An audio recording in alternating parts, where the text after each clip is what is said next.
丽娜，我最近新买了一个手镯，你看好看吗？哎呀，好看是好看，但是一点都不实用。你看我的，又有实用价值又好看。哇！癲啊！你成手都係金粒金珠，是啊，我之前睇嚟你都好中意黃金喎。是啊，这个又好看，然後又有一些好的寓意，配上红绳，就是很有辟邪啊、招财进宝的一些可愛小豬哎。对，是我的本命。你應該唔係一次過買晒啦，一逐一粒一粒買。你幾時開始買同買？隔幾耐你會買一粒串呢？我第一个猪是本命年24岁的时候买的，然后后面又買了貔貅，就是可以暴富嘛，年輕人都比較喜歡暴富。對。然後隔2年又買了一個彌勒佛，就是可以讓開心快樂。哇！咁最近金價升咗咁多，你呢幾粒都已經升值唔少噶啦噃。對啊，前幾年買的，現在肯定有升。但係你買呢啲，除咗話即係帶出嚟靚之外呢，有冇諗住係一種投資嘅工具呢？也算吧，因為它畢竟還是很保值的。你有冇考慮過第時你要賣翻出去或者俾翻金鋪嘅時候有火耗嘅噃？有火耗，但是它有不同的店，有的店很便宜的，而且我覺得它畢竟有吉祥的寓意，我還是不捨得把它融掉的。講嚟講去咧，你都係中意實金啊，但係投資黃金大在身咧，其實係有學問嘅，譬如話點樣打金啦，點樣驗金啦。今日我就帶大家咧去體驗打金同驗金。好啊，好啊，好啊。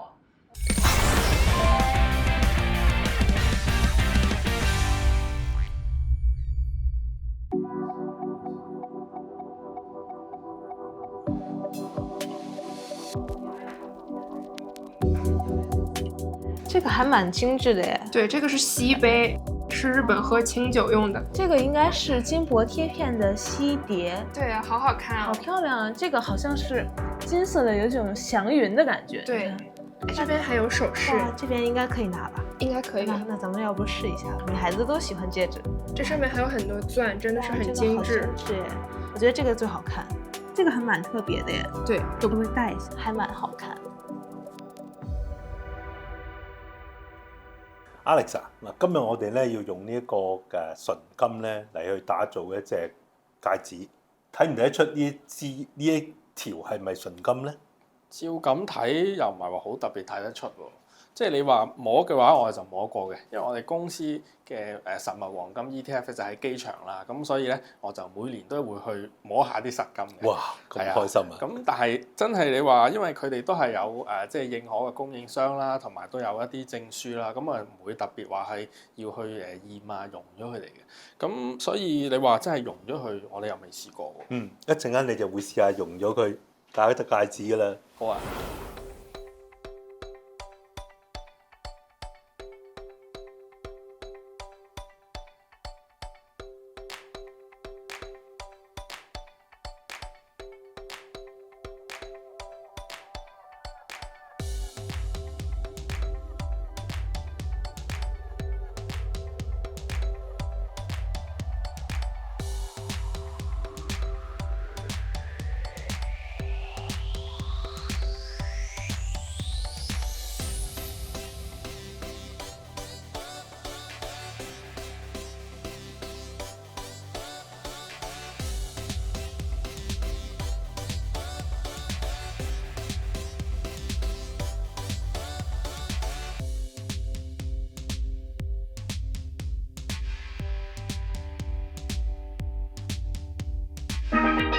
正常關節會棘到少少嘅，就唔好太過緊咁樣。呢隻就24號嚟嘅，啱 OK。左手邊。咁我轉頭咧會將火尖最光嘅地方咧打喺塊板嘅呢個位置。我哋唔係燒條金嘅表面，燒前少少。可以成條浸晒落去，係啦。攞翻出嚟幫我擺喺台面上面先。咁我哋下一個步驟咧會用到鋼磚同埋膠吹去揼翻平呢個材料先咯。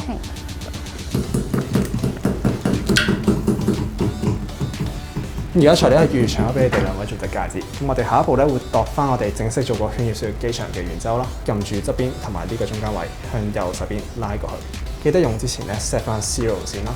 咁我哋下一步咧就會揸住把卡尺啦，中間呢個尖位咧，我哋放喺個材料側邊條 marker 線嘅，好似用圓規咁樣啦，刮條痕喺上面就 OK 啦。咁我哋下一步咧會用到呢個工具叫 ring bender 去將條金條壓成圈嘅形狀嘅。咁但其實只係初步做個 shape 嘅啫，未必啱 size 嘅，就唔使呢個數字嘅意思咯。轉頭會鋸翻走頭尾位啦，做焊接，揼完取紋，再做埋打磨。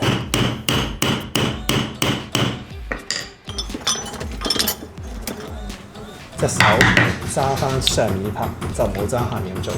右手會揸住呢把工具嘅長弓，慢慢前後來回拉鋸嘅。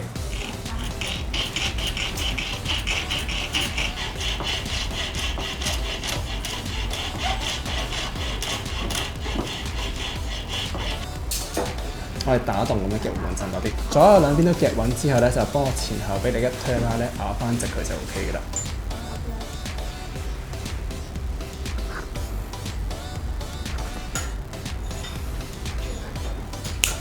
咁你見到而家兩個 gap 面已經拍埋一齊啦，我轉頭咧就會攝翻一塊焊片喺中間嗰個罅位裏面就 OK 啦。咁可以另一位做埋一步先，輕輕力打向下。你記得打落去嘅時候咧，個 gap 會彈翻開少少嘅。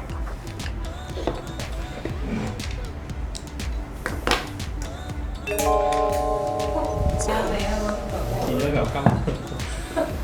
在這兒，哎，哦，找到了。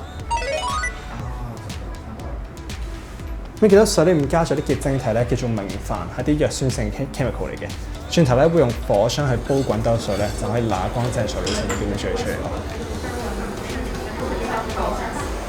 OK， 可以熄火向右流。擺一陣之後咧，就搽少少助焊劑，可以用個鉗夾起個棉花棒嘅，搽一浸喺個罅隙嘅表面、側邊兩邊，同埋攞圈都掃少少就 OK 咯。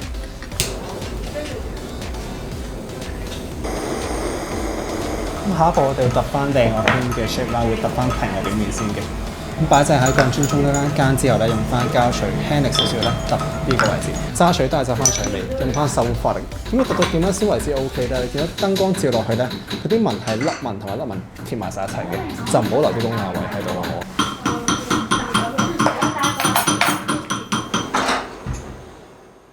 噔噔噔噔！嗱呢隻咧就係我自己親手打嘅金戒指，頭先用到好多時間，好心機打出嚟嘅，可以話情比高天啊！Dina 同埋 Margaret， 睇下你哋啲製成品。我這個是金的戒指，然後上面還有幾顆鑽石。我選的是5，因為5是我的幸運數字，然後也比較精緻小巧一點。我這個是銀戒指，我上面還特意選了12顆鑽鑲在上面，感覺特別的精緻，然後又很有那種華麗的感覺。咁又精緻又華麗，你哋點會捨得賣翻出去啊？係咪啊？當然不會了，而且還有我們心血在裡面。對呀，我們做了這麼久。我知道你哋今次嚟咧，唔單止淨係做呢兩隻戒指，仲有其他嘅作品。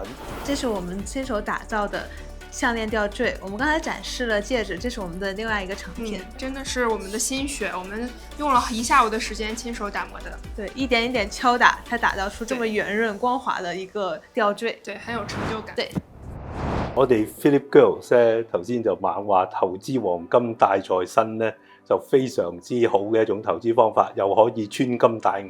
金光閃閃 bling bling 出嚟又靚，而且咧金價升咗咧又可以升值賺錢。但係你覺得咁樣嘅投資方法你有咩睇法？當然咧，如果你話攞嚟做一啲即係珠寶首飾啊，攞嚟戴靚啊，有啲紀念價值，當然係唔錯嘅選擇啦。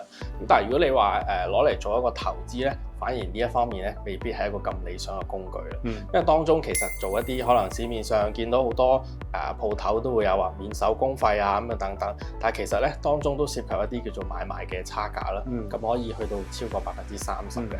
咁但係當然啦，如果你話投資一啲唔同嘅黃金嘅工具啦，例如可能實物嘅黃金嘅 ETF 啦，相對嚟講嗰個買賣差價咧就會窄好多啦。咁可能講緊係0.15%左右。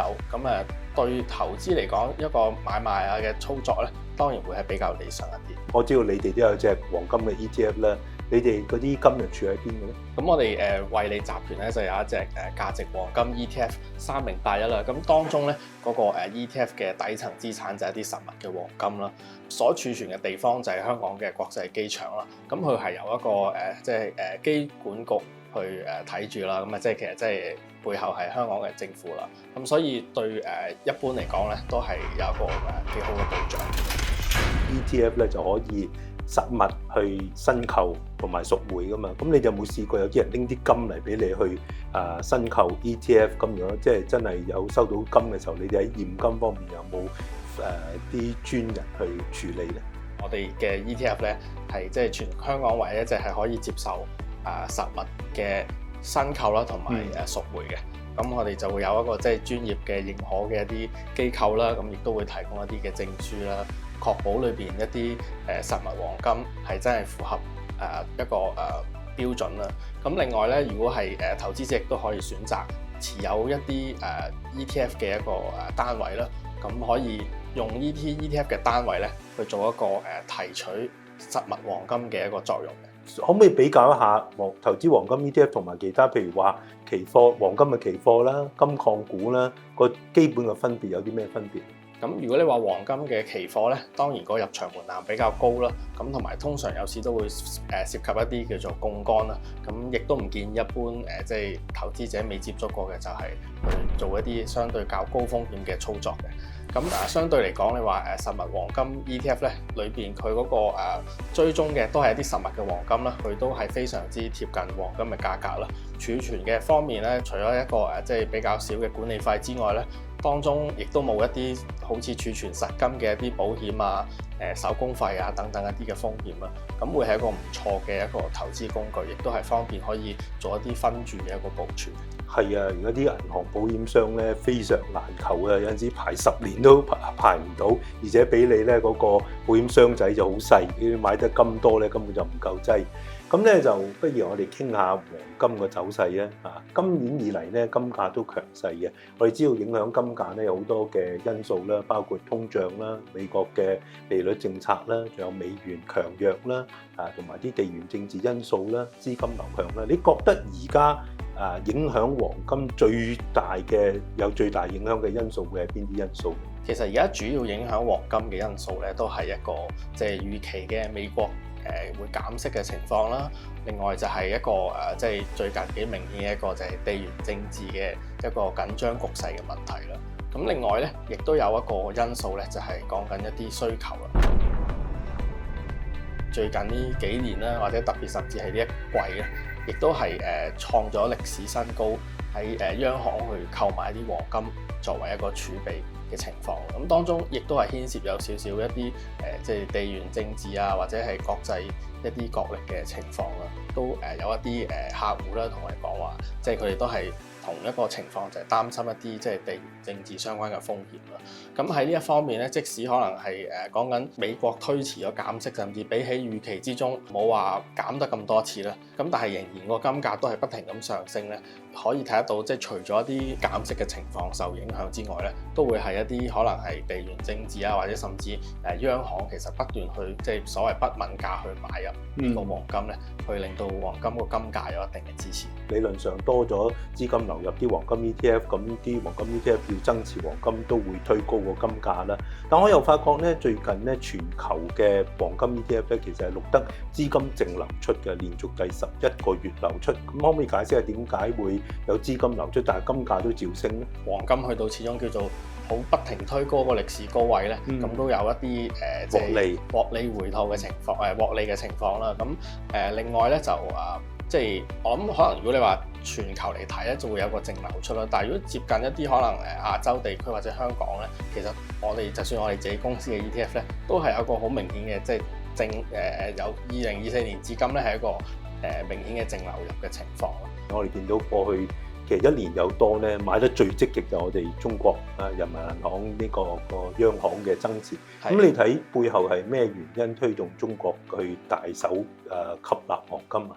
咁主要當然都係頭先一個即係好明顯嘅地緣政治嘅問題啦。因為每一年或者經常性都出現一啲即係好複雜嘅一個國際之間嘅角力啦。曾經有個俄羅斯嗰啲資產俾美國凍結咗，喺咁樣嘅情況之下，大家都唔係話非常之再相信即係以美元為儲備咧。咁好多央行都為咗分散風險咧，去即係增持呢個黃金嘅儲備咧。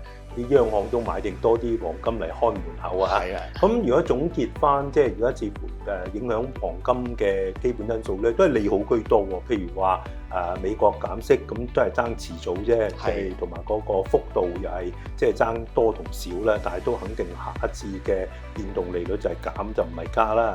咁另外就通脹都係比較係高企，呢個即係黃金都有抗通脹嘅一個作用。咁同埋地緣政治因素就都仲係未解決，甚至有增加嘅一個跡象，都利好黃金嘅。你自己點睇金價未來個走勢啊？即係我諗年初咧，我哋都講過話，都會好快就到2300、2400啦。咁我曾經都係講個節目講過㗎，跟住就哇眨下，我估唔到第一季已經到咗呢樣嘢啦。我哋睇翻一啲可能係即係個不斷嘅一啲環球嘅因素變化啦。咁亦都睇翻，即使就算可能比預期之中個減息嘅情況未話即係去到合乎預期啦。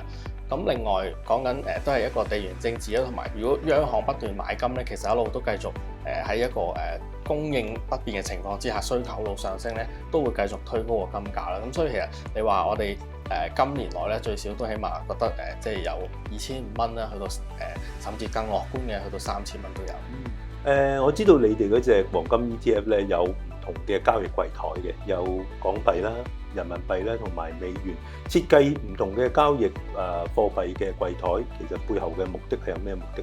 其實都係方便投資者用唔同嘅貨幣啦去購買啦。咁當中如果你話即係本身已經持有一啲美元啦或者係人民幣咧，咁當中唔需要涉及一啲即係轉換貨幣啦，甚至一啲貨幣嘅一啲匯率嘅一啲風險啦，咁就可以直接去購入黃金，我哋嘅黃金 ETF。你哋行都睇得黃金金價今年幾樂觀，你自己有冇揸金咧？或者問你一個私人問題，佔你而家揸你嘅黃金佔你個人資產個比例有幾多？其實通常咧，一般嚟講都係會建議即係投資者喺正常嘅環境咧，可能最少都可能擺5%至10%啦。咁但係咧喺呢一啲比較即係波動嘅市況啦，或者係一個不明朗嘅因素啦，暫時嚟講咧都有15%至20%喺黃金。好咁啊！睇嚟咧，而家嗰個嘅地緣政治環境咧，仲有通脹高企咧，咁大家都可能要學下啲央行咁買定啲黃金嚟看門口啊！喺你個人嘅投資組合裏邊咧，有15%至20%嘅比例。